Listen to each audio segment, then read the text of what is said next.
Going. How are you doing, Ollie? Doing well. Good. So I know football players, creatures of habit, and all that. Have you like mentally and physically like? Does it still feel like football season, even though we're playing games in the middle of March here? Oh, definitely. It's kind of hard to explain, but it's definitely feeling like you might be sore, a little tired during the week, but it's on Friday, on Saturday, your body is 100%. It feels good. It knows it's ready for a game, and that's a really fun feeling to have and exciting. For you personally, what was the biggest the off-season focus to get you ready for the season? Was it a route running or strength training or speed? What was the thing you were trying to be best at? Yeah, all the above. Definitely have a lot to work on, still have a lot to work on. So I just kind of attacked the off season with, speed, strength, route running, everything, all the above. Ollie, Sam Beiseisen with the Times. Offensively, you guys had chances, I think 4 times in the red zone. You walked away with only 2 field goals. I guess what was it? Was it something Drake was doing differently when things kind of tightened up there, where you guys couldn't quite move the ball when you got scoring chances there? Or I guess what changed the closer you guys got? Yeah, today was just all self-inflicted. It was nothing about what they did. It was all about us. We were messing up, formations and certain plays and concepts. And, we have to be better as a team, as an offense, as a unit. That starts with the receiving core. And we know we didn't have our best game, but we'll come back next week. Good thing is we get them in 2 weeks again. So we'll have that stuff cleaned up for sure. Is part of that, I guess, it's still early in the season, right? It's March, but it's only week 2. Is that almost kind of to be expected a little bit early on? Yeah, guys, football, you can't really practice that, the game reps, when you're at home and whatnot for how long we were. But, there's no excuses for – we've been practicing all fall. We've been practicing for a long time now. So, yeah, there's no excuses for messing up like that, especially in the red zone too. Yeah, you had 7 catches in the first half, I think a couple in the second. Were you seeing more attention in the second half, or maybe with Rob being out, it kind of changed things a little bit? I guess what was the difference between the first half and second half for you? It was just falling into where I could and helping the team out where I could. First half, there was spots in the defense, and those were there in the second half. But it just comes down to we got to do our job. I got to run better routes, get more open for Chris. Wherever the quarterback is, I just need to be open more, and goes for all the receivers in the receiver room. Sorry. I'm all set. Yeah, me as well. I'm all set too. Good. Gotcha. Thanks, Ollie. Thanks, Ollie. Thank you, Ollie. Thanks, Ollie. Appreciate it. All right, Evan's up next. All right.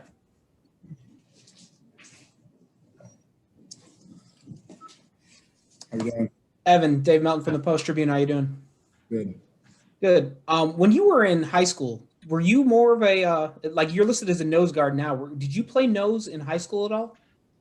No, I was a defensive end. I was on the outside of 5 technique. Okay. Because I was watching your film and like I think the closest inside you ever looked was a 3 technique. Yeah. How difficult is that switch? Because that seems from the outside, going from the 3 to 5 to the down to A gap. That seems like a massive difference, especially in college. Yeah, it was a lot. I switched from my freshman to sophomore year, and it was just putting on a lot of weight, a lot of muscle. But it's easier now, having playing it for the falls and now. Mm-hmm. So I feel like it was a smooth transition, and I like the position. How much weight did you have to put on? I probably put on between 30 to 35 pounds. So, I think the roster, I thought I saw you had like 250. That seems like it's probably underselling it now. Yeah, it's more around 265. So I imagine when you do that, add all that weight, you're not just like going to McDonald's every week. So how did you add all that weight without just slowing you down?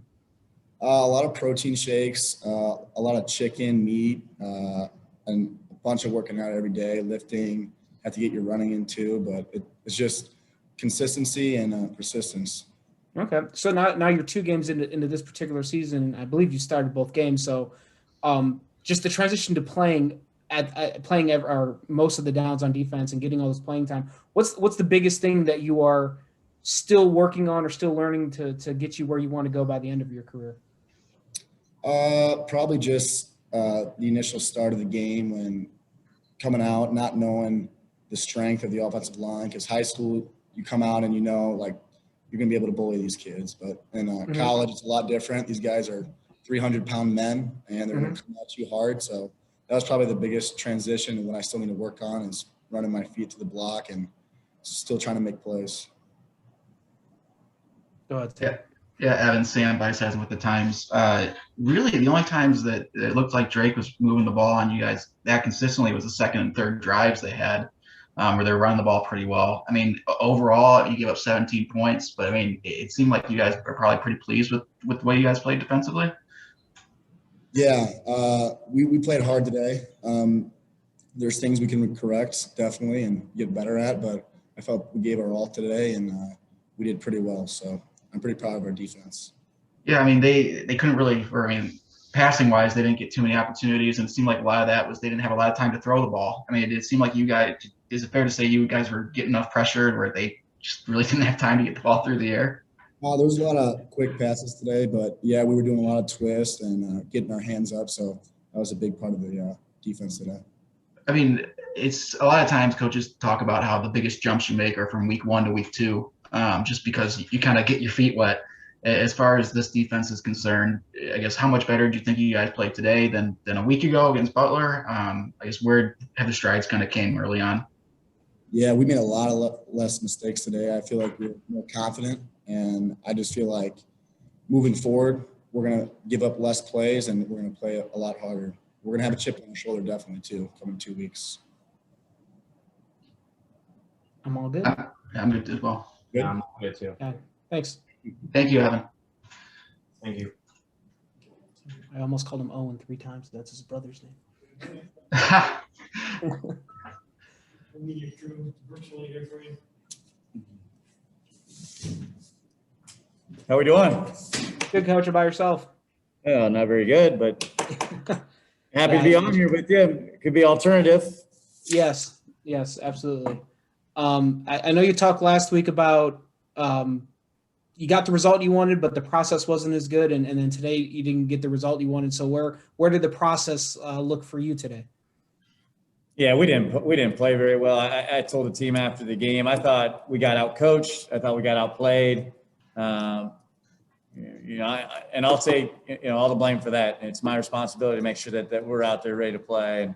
And the expectation, I told them, I felt like we had a good enough team to win every game in this league. And we take it one play at a time. We don't want to look too far ahead. But our performance today, it wasn't crisp, wasn't clean, and just disappointing. Yeah, Coach Sam Bice has him with the times. Nice to talk to you.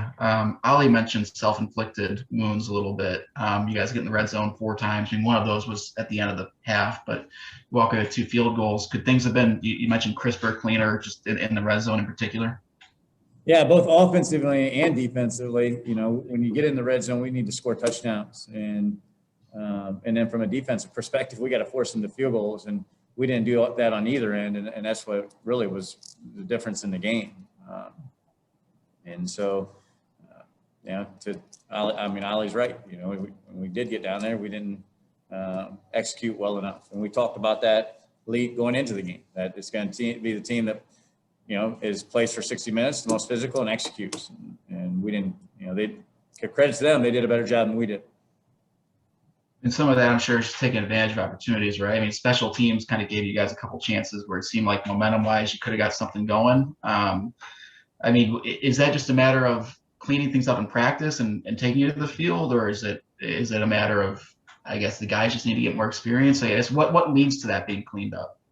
Yeah, I think it's a combination of those things, and I appreciate you asking because we are building a program. I feel good about the direction that we are headed.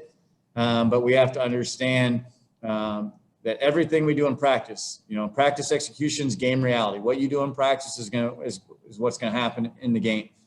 And you got to understand every week, you got to bring your A game every week. And I don't think we didn't think that we were just going to go out there and win, but at the same time, I mean, you got to go out there and execute each and every week. And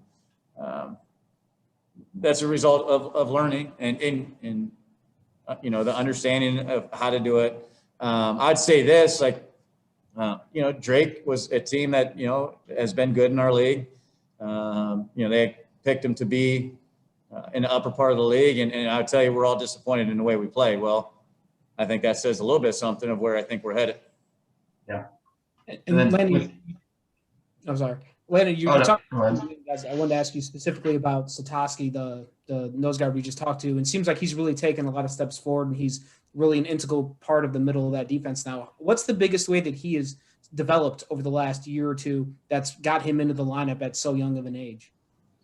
Yeah, when Evan came in, he was part of our first recruiting class, and there's a little nice story behind that as well. But in terms of Evan and what he where he chose and how he came about it, but ended up coming to Valpo, and we're very happy about that. But Evan, when day one, he was out working with our strength coach, and a lot of times it's hard for those incoming freshmen to keep up. And the strength coach said, he was a guy that could go out there and kind of keep up with upperclassmen, and so from the day that he stepped on campus to where he is now, he's just very tough, physically tough, mentally tough, and he's very consistent, dependable. You tell him to be in a spot and he's going to be there. And he's going to, he's just a freshman, redshirt freshman, which is exciting, that we're going to have him for a number of years. He's going to be a really good player for us. And local guy, in Drain High School. So that's hence me asking about him. Yep. Coach, when Washington got hurt there in the first quarter, did you guys have to change offensively, just play calling or anything in the rest of the first half? And I imagine the second half, even he was out there, he probably wasn't 110%, right? So, did you guys have to do anything differently? Play calling with him not kind of being available? I would say not drastically, but anytime you lose a player of that caliber, I would say that we had an opportunity to see him for a long time now. Some people saw him last week. He's probably one of the better players in our league. So you have to adjust a little bit and make sure you're getting the ball to the right people's hands. But at the same time, it's still about execution. We just didn't execute. And I would say this, that, Robert Washington's only one person, and we play with 11. And so when he went down, it's a next man up mentality, and we got to step up and execute. It's 10-6, in the third quarter. And so just execution, giving yourself an opportunity is the key. And regardless of Robert Washington or whoever, guy X, Y, or Z, just whoever comes in there needs to execute at a high level. I'm all set. I'm good as well here. Yeah, I'm good. Thanks for covering us, guys. We appreciate it. Thanks, Landon. Thank you. Thank you.